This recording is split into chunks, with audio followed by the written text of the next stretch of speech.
What's up, everybody? Welcome back to Zach's Almanac. I know we had a long period of time where we weren't uploading, and that's okay. Life is weird. You run into issues, and stuff comes up, and there's nothing you could really do about it. As far as the show goes, I want everyone to know that we're back in full swing. Football season is upon us. College has started already, and NFL starts this upcoming weekend. I'm so excited. There's so many good teams in college and also in the NFL. The talent is so spread out and it's amazing. And it's just as a guy waking up on a weekend and knowing he can turn on his TV and just feast his brain with unlimited football is beautiful. And then not to mention you got NBA and college basketball pending arrival as well. But before we get in this episode, I want you guys to know that this episode is specifically sponsored by Riz Pharma, redefining healthcare. They are currently partnered with the UFC. They're a very credible company who believes in us and what our image is and our vision. So if any circumstance where you find yourself in need and are looking for certain things that Riz Pharma offers, go to www.rizpharma.com. That's www.rizpharma.com. They have some of the best programs for people with anxiety like myself who need to get their medication, but some of that medication is super inaffordable for people. Riz Pharma allows you to pay a one-time monthly fee at $35.99 to get your medications delivered to you. As we get into this episode, I want to kind of give you guys a recap of my outlook on how these games shook out and weigh in my personal opinion about teams, players, stuff like that. Georgia absolutely manhandled Clemson. Is Clemson officially fallen over that hill with Dabo Swinney? I think so. He's a firm believer that the transfer portal shouldn't be a thing, and he states that he's not going to utilize it. So if that's the case, then we're just kind of at that point where we're done with Clemson. They're not the Clemson that we known to be powerful with like Trevor Lawrence and Deshaun Watson. So it's kind of frustrating. I was never a Clemson fan or anything like that, but I did enjoy watching Clemson play football. They were a team that you could rely on to beat those powerhouse SEC school teams at one point, and it's rare to find a team like that. So that's a topic we're going to be talking about and something we're going to be looking at, and we have to really investigate on, because I don't know if Clemson is going to stick with Dabo Swinney for much longer. I mean, at some point you got to say, hey, look, put your pride, your ego aside. You need these players to compete against these schools. Plain and simple. Miami beat Florida. Cam Ward, legit Heisman candidate. Kid's outstanding. He balled out, and Miami has the roster to run the table in the ACC. This was a real big test for them, looking at the game on paper. Before the actual game, it was going to be a make-or-break season for me. I think that Miami wins this game, they're in a good spot to actually dictate a good season. This game did that, and they handled their business. Iowa can score the football. I mean, come on, guys. We're used to 7-0, 10-0, 7-6, 3-0. Iowa is not a scoring team, as you guys know, though. Cade McNamara. I mean, come on. 250 and 3 tutties. That's solid numbers. And I know you guys are going to be like, he played Illinois State. That's fine. He still went out there, went through his reads, went through his progression, and he was putting some good footballs in the air. And that doesn't matter if you're playing Ohio State, Illinois State, Indiana State, It doesn't matter. He's playing good football. USC LSU. I actually took USC +4, and I also sprinkled a little cheese on the money line. I'm a firm believer in Lincoln Riley as a quarterback coach. And then with the adjustments on the defensive side of things, I kind of figured at some point it was a make or break moment this year for USC's defense. You look at their past and they're just so iffy on that side of the ball, and it sucks because they had Caleb Williams for that stretch of years where they were in a position to make a title push. Couldn't win the Pac-12, losing to Utah. So many sticky situations where the what-if factor, if they could just hold their team, hold their opponent to even just 20 points. I mean, dude, like there were situations where USC literally had to score every possession to win football games. I mean, that was like that against Colorado last year for Caleb Williams. He had to score every single possession against a mediocre college or Colorado team. I'm sorry. But yeah, I don't know. Brian Kelly also, he's shown us he can't win the big game.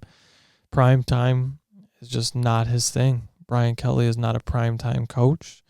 And it's the proof's in the pudding. And if I'm LSU, I think it's time to say they were wrong, and it's time to move on from Brian Kelly. He is now currently in the hot seat, in my opinion.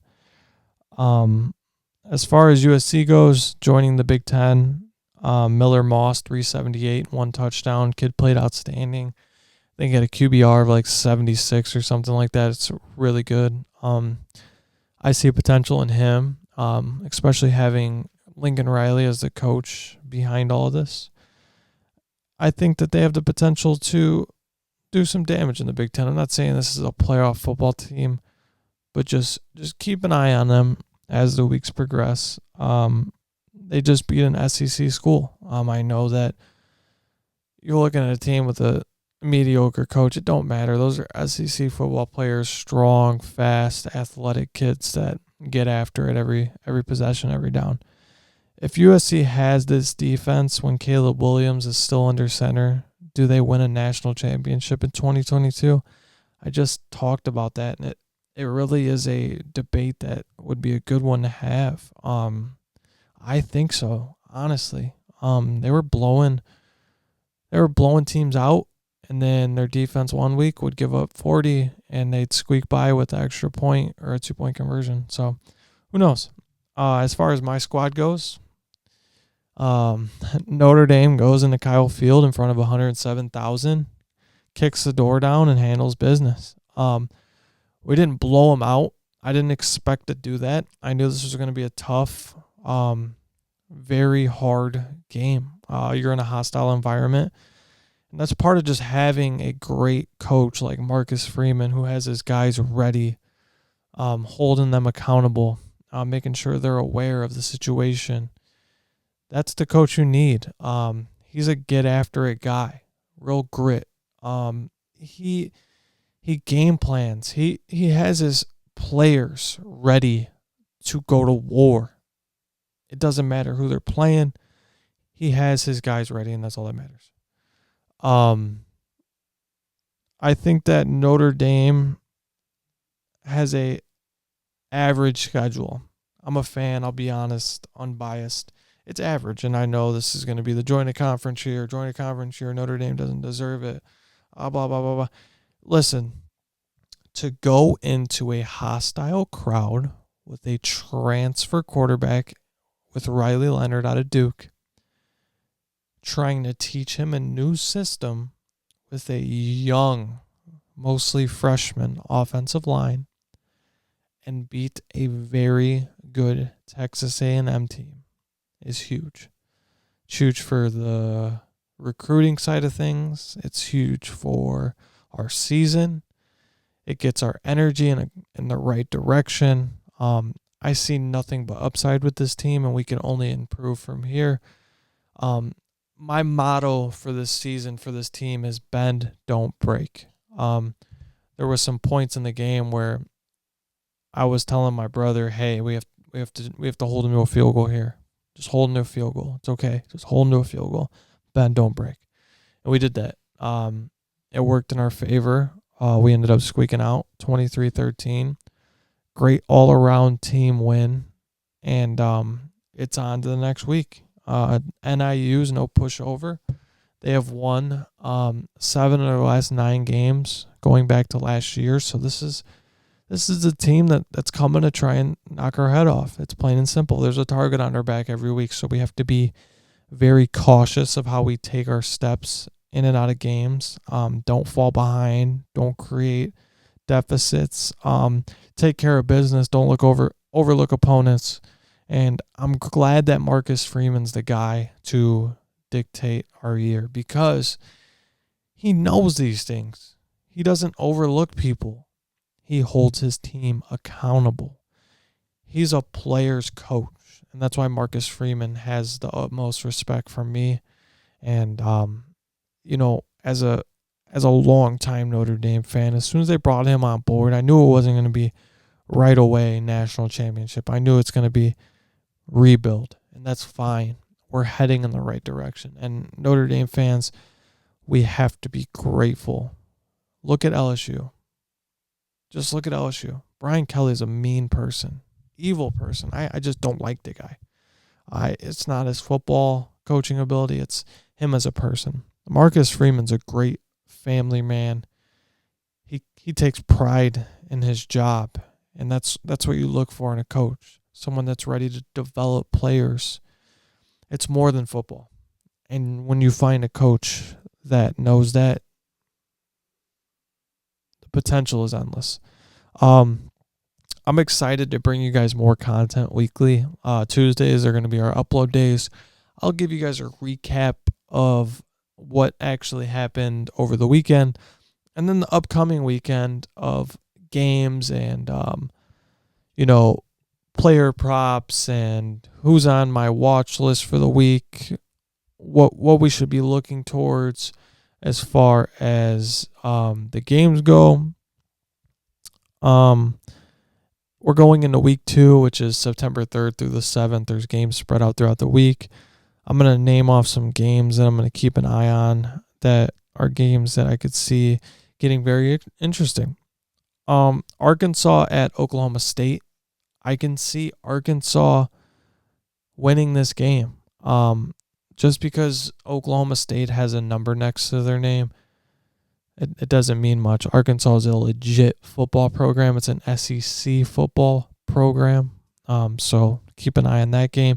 I'll go more into depth on Instagram. Our Instagram, Zach's Almanac, ZACHSALMANAC. Go follow us on there. Same thing as Twitter. Instagram, Twitter, and TikTok are all the same. We're day-to-day on there. I'm going to be uploading. I have very, very big plans for this show just outside of sports. This is my passion. This is what I like to do in my free time. I want to make this my forever time. Texas A&M's got a quick, easy cupcake bounce-back game versus McNeese. They should handle business.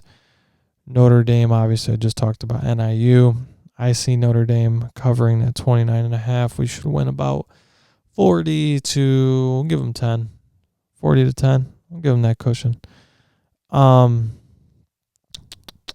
Let's see what else we got here. I know that I miss uploading for you guys. I know a lot of people enjoyed this show when we were on a hot streak. Stuff happens. We hit speed bumps. It's okay. We're back on the road. We're back rolling. We're going to be heading in the right direction going forward. I'm calling the shots, and I'm going to make sure everything's ran properly.